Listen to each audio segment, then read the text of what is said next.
लाडके बहिणींनो, तुमच्या खात्यामध्ये अजूनही पैसे आले नाहीत का?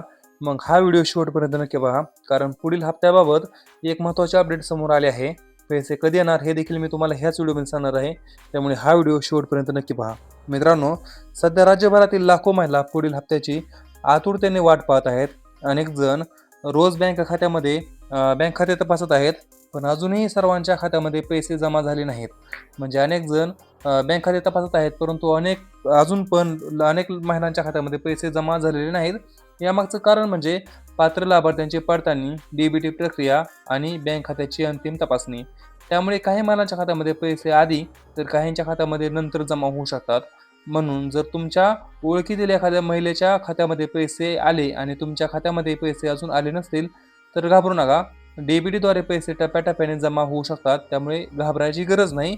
आणि आता सर्वात महत्त्वाची माहिती, सरकारकडून अद्याप अधिकृत जमा तारीख म्हणजे हप्ता जमा व्हायची तारीख सांगितली नाही आणि ती जाहीर करण्यात आलेली नाही.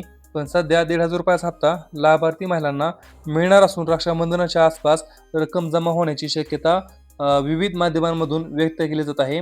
आणि अधिकृत तारीख जाहीर होताच त्यानुसार अंतिम माहिती निश्चित होईल. आणि त्याचबरोबर मित्रांनो, पैसे तुमच्या खात्यामध्ये नक्की जमा होणार आहेत. पैसे कुठेही जाणार नाहीत. थोडासा उशीर होईल, परंतु तुमच्या खात्यामध्ये पैसे नक्की जमा होणार आहेत. त्याचबरोबर जर तुम्हाला काय प्रश्न असतील तर खाली कमेंटमध्ये नक्की सांगा. आपण भेटूया पुढच्या व्हिडिओमध्ये. तोपर्यंत जय हिंद, जय महाराष्ट्र.